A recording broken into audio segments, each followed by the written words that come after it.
تورخم کې له افغانانو سره د پاکستان منافقت ښایي د تورخم غچ دی.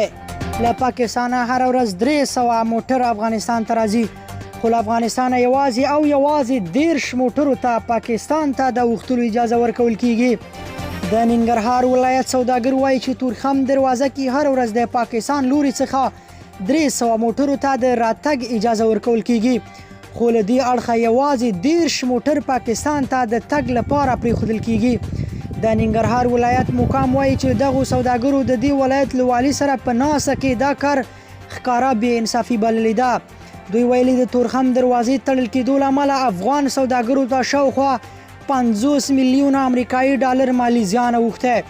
سوداګرو همداراز غوښتنه کړې چې تورخم کې باید هغو موټرو ته د اوښتلو لومړیتوب ورکړل شي چې سبزي، میوې او نور خوراکي توکي پکې بار وي. هغوی دغه راز ویل چې د موټرو څو ورځې درېدو له امله فري کانټینر پر سر ترې تولیدي شرکتونه $140 اخلي او کرایه هم له پخوا څو چنده زیاته شوې چې سوداګر یاد لګښتونه پر اموال واچوي او له امله په بازارونو کې د توکو بیې لوړیږي. یادو سوداګرو د ننګرهار له والي غوښتي ترڅو په تورخم کې د شته ستونزو حل کې ورسره همکاري وکړي. د ننګرهار والي حاجي ملا محمد نعیم اخوند سوداګرو ته ویلي چې ټولو برخو ته پاملرنه لري او هر ډول ستونزې د حل په موخه تر تعقیب لاندې نیولې دي. نوموړي زیاته کړې چې په تورخم کې به مسؤلینو ته لارښوونه وکړي ترڅو د سوداګرو شته ستونزو په حل کې همغږي او هر اړخیز اجراءات ترسره کړي.